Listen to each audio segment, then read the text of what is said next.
여러분의 낡은 사진첩을 한번 들춰보세요. 짠내 나는 바람을 맞으며 환하게 웃고 있는 가족의 모습. 그 배경에 빼곡하게 늘어선 좌판들과 얼음 위에 놓인 싱싱한 꽃게들 한 장쯤은 꼭 있을 겁니다. 좁디 좁은 수인선 협계 열차에 몸을 싣고 덜컹거리며 향하던 그곳, 바로 소래포구 말이죠.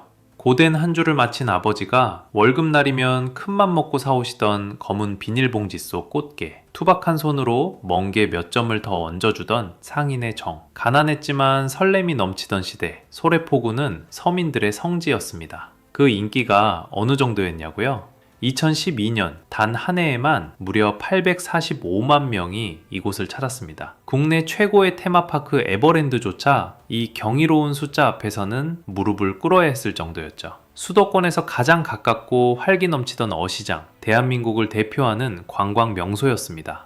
그런데 지금은 어떻습니까? 정부가 발표하는 국가공인관광지 리스트에서 그 이름이 지워졌습니다. 사람들은 여전히 그곳을 지나가지만 정작 지갑을 여는 손길은 차갑게 식어버린 지 오래입니다. 믿고 거르는 곳의 대명사가 되어버렸죠. 도대체 무엇이 이 거대한 상권을 회생 불가능한 실내 파산 상태로 몰아넣은 걸까요? 사실 장소 그 자체는 아무런 잘못이 없습니다. 문제는 어느 순간부터 그 정겨웠던 사람 냄새가 지독한 욕망의 냄새로 변질되기 시작했다는 거죠. 오늘 우리가 함께 들여다볼 이야기는 바로 그 변질의 과정입니다. 추억을 볼모로 잡은 약탈의 현장이 어떻게 만들어졌는지, 그리고 그 대가가 얼마나 처참한지를요. 지금부터 시작합니다. 속임수의 끝에서 마주한 차가운 폐허, 모모의 21세기 경제학. 소래포구 상인들은 여전히 한 가지 숫자에 매달립니다. 2025년 통계를 보면 소래포구항은 전국 어항 중 방문객 수 1위를 기록하고 있거든요. 상인들에게 이 숫자는 일종의 방어막입니다. 봐라, 우리 시장은 여전히 건재하다는 증거라는 거죠. 하지만 이 데이터의 안쪽을 들여다보면 실상은 전혀 다릅니다. 방문객 숫자는 유지될지언정 정작 지갑을 열어 시장의 혈색을 돌게 하던 진짜 관광객은 급격히 줄어들었기 때문입니다. 현재 소래포구를 채우는 인파의 실체는 뭘까요?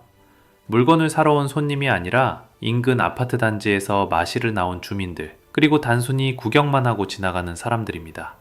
사람들은 더 이상 이곳에서 킹크랩을 사고 회를 뜨지 않습니다. 대신 그들은 무언의 시위를 선택했죠. 시장 앞마당을 산책로로 이용할지언정 상인들의 주머니로는 10원 한 장 흘러들어가지 않게 차단해버린 겁니다. 이 실속 없는 북적임은 상인들이 빠졌던 거대한 착각에서 비롯되었습니다. 몰려드는 인파를 보며 그들은 착각했죠. 시스템의 우위가 아니라 자신들의 배짱 영업이 통하고 있다고요.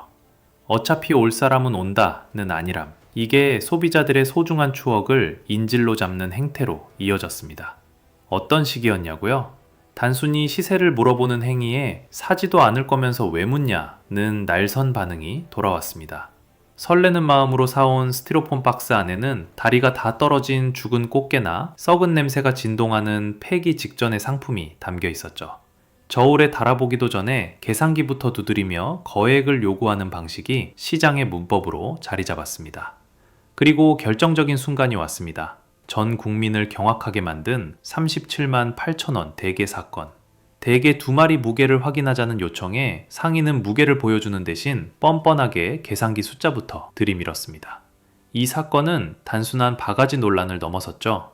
소래포구가 더 이상 정이 넘치는 시장이 아니라 추억을 볼모로 잡은 약탈의 현장임을 상징적으로 증명했습니다. 결국 소비자들은 용서 대신 금융치료를 선택했습니다. 신뢰가 파산한 시장에서 숫자는 더 이상 의미를 갖지 못합니다. 그렇다면 과거에는 달랐을까요? 대체 어떤 구조가 이곳을 수도권 최고의 성지로 만들었으며 그 황금기를 지탱하던 규칙은 어떻게 변해버린 걸까요? 과거의 소래포구가 에버랜드를 압도하는 845만 명의 인파를 끌어모을 수 있었던 비결은 뭘까요? 단순히 싱싱한 해산물 때문만은 아니었습니다. 당시 이 시장을 지탱하던 핵심 엔진은 바로 반복 게임의 법칙이었습니다. 과거의 상인들에게 손님은 한 번 보고 말 외지인이 아니었습니다. 언젠가 다시 찾아올 미래의 수익이었죠. 이 구조 안에서는 눈앞의 작은 이득보다 신뢰 자본을 쌓는 것이 경제적으로 훨씬 유리했습니다. 1970년대 협계열차 시절부터 이어져 온 이 시장의 상술, 투박했을지언정 선을 넘지 않았습니다. 월급날 아버지가 들고 오시던 꽃게 한 봉지에는 상인이 덤으로 얹어준 멍게 한 줌의 가치가 포함되어 있었고, 이게 다음 방문을 약속하는 강력한 유인이 되었던 겁니다. 당시 소래포구의 경제적 구조를 해부해보면 두 가지 특징이 나타납니다. 첫째, 투자로서의 덤이었습니다. 상인이 쥐어주는 여분의 해산물은 단순한 호의가 아니었어요. 그건 손님에게 이곳은 정직하고 후하다는 신호를 보내는 일종의 마케팅 비용이었습니다. 장기적인 단골을 확보하기 위한 투자였던 거죠. 오늘 멍게 한 줌을 덤으로 주면 다음 달에 그 손님이 가족을 데리고 다시 옵니다. 그때는 꽃게만이 아니라 조기도 사고 갈치도 삽니다. 이게 바로 반복 게임의 논리였습니다. 둘째, 투명한 가격 신호였습니다. 비록 대형마트처럼 정찰제는 아니었으나 상식적인 수준에서 형성된 시장 가격이라는 암묵적 합의가 존재했습니다. 사람들은 굳이 저울을 의심하지 않아도 내가 적정 가격에 물건을 샀다는 심리적 안도감을 얻을 수 있었죠. 이 시기 소래포구는 수도권 2,600만 시민들에게 가장 가성비 좋은 추억 저장소였습니다. 고속도로가 막히고 주말 교통 지옥을 견디면서도 사람들이 기꺼이 그곳으로 향했던 이유, 바로 불확실성이 제거된 시장이 주는 편안함 때문이었습니다. 상인은 정직하게 팔고 소비자는 기분 좋게 지불하는 선순환의 고리. 이게 소래포구를 국가대표 관광지로 밀어올린 원동력이었습니다. 그런데 시장이 거대화되고 뜨내기 관광객의 비중이 압도적으로 높아지면서 상황이 달라지기 시작했습니다. 상인들의 계산이 바뀐 겁니다. 저 손님 어차피 다시 안 올 텐데? 이 생각이 퍼지기 시작하면서 수십 년간 이어져 온 정교한 신뢰 시스템에 균열이 가기 시작했죠. 내일의 단골보다 오늘의 한탕이 더 매력적으로 보이는 순간 소래포구의 황금기는 끝을 향해 달리기 시작한 겁니다. 그렇다면 그 붕괴는 구체적으로 어떤 방식으로 진행되었을까요? 소래포구의 몰락은 단순히 몇몇 상인의 부도덕함에서 기인한 우발적 사고가 아닙니다. 그것은 시장 전체가 한탕주의라는 경제적 유인에 완벽하게 굴복하며 설계된 거대한 구조적 필연이었습니다. 상인들에게 정직하게 팔아얻는 푼돈보다 단 한 번의 눈속임으로 얻는 폭리가 압도적으로 유리해진 순간 시장의 자정 능력은 완전히 마비되었죠. 이들이 연마한 이른바 장사 수완의 실체는 사실상 정보의 비대칭을 이용한 정교한 약탈 시스템이었습니다. 먼저 물치기와 저울치기입니다.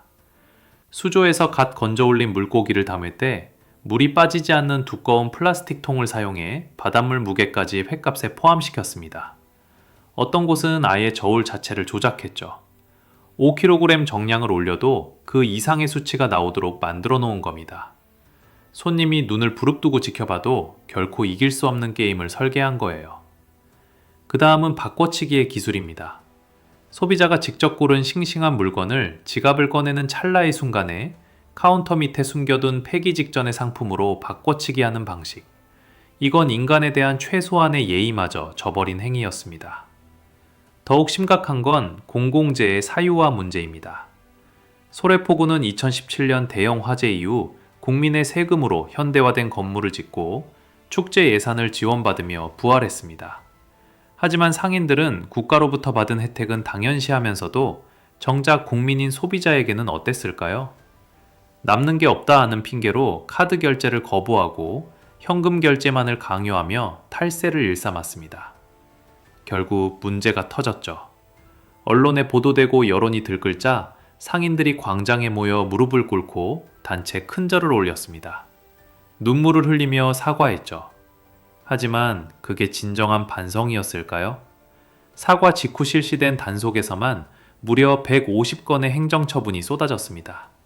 이게 무슨 의미일까요? 그들의 눈물이 신뢰 회복이 아닌 정부 지원금과 축제 수익을 지키기 위한 위기 모면용 쇼였다는 증거입니다.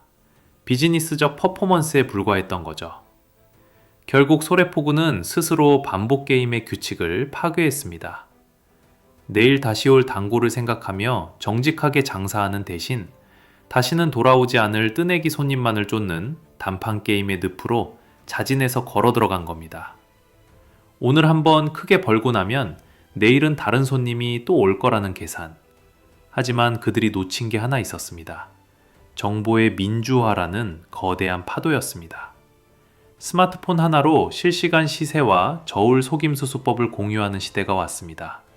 유튜브에는 소래포구 바가지 영상이 넘쳐나고 커뮤니티에는 피해 사례가 실시간으로 공유됩니다.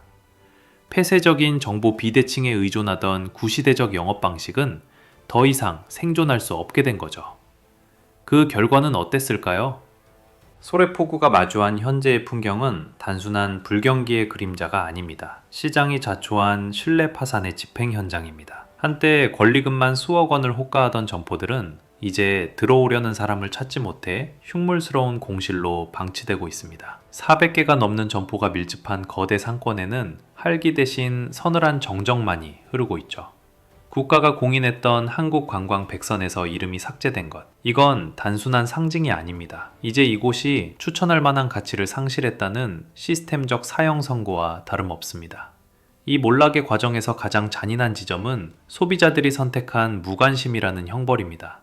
사람들은 더 이상 상인들과 얼굴을 붉히며 싸우지 않습니다. 대신 그들은 소래포구를 목적지가 아닌 지나가는 산책로로만 소비하며 지갑을 완전히 닫아버렸습니다. 방문객 숫자는 전국 1위를 유지할지 몰라도 매출은 처참하게 곤두박질치는 기이한 현상. 이게 바로 신뢰를 저버린 시장에 내리는 가장 냉혹한 금융치료입니다.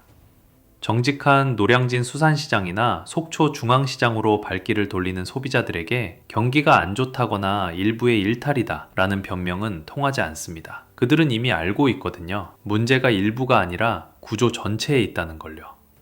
골든타임은 이미 지났습니다. 세금을 들여 축제를 열고 무료 회 시식 행사를 벌여도 한번 차갑게 등을 돌린 대중의 마음은 돌아오지 않습니다. 양치기 소년의 거짓말처럼 이제는 진짜 안 속이겠다는 약속은 상인들만의 공허한 메아리가 되었습니다. 구조적 신뢰를 파괴한 대가는 일시적인 손실이 아니라 시장 전체의 재생 불가능한 소멸로 귀결되고 있습니다. 오늘의 결론입니다. 시장이 소비자의 추억을 볼모로 삼고 정보의 비대칭을 약탈의 도구로 쓰는 순간 그 상권의 유통기한은 끝난 것입니다. 상인들이 광장에 모여 무릎을 꿇고 눈물을 흘릴 때 소비자는 그 너머에 숨겨진 진정성의 유무를 본능적으로 감지합니다. 사과 직후에도 반복된 저울 조작과 국민의 의무를 저버린 탈세 행위는 전통시장이라는 서사가 가진 마지막 동정심마저 앗아갔습니다. 소래포구의 텅 빈 거리는 단순한 경기 침체의 증거가 아닙니다. 그것은 정직함을 잃은 경제 주체가 시장이라는 거대한 생태계에서 어떻게 도태되는지를 보여주는 가장 잔인하고도 명확한 보고서입니다. 소비자를 이기는 장사꾼은 없으며 신뢰라는 자본은 한번 바닥나면 세금으로도 결코 다시 채울 수 없습니다.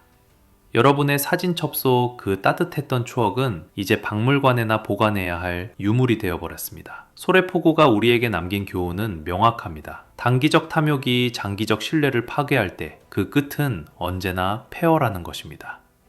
지금까지 속임수의 끝에서 마주한 차가운 폐허, 모모의 21세기 경제학이었습니다.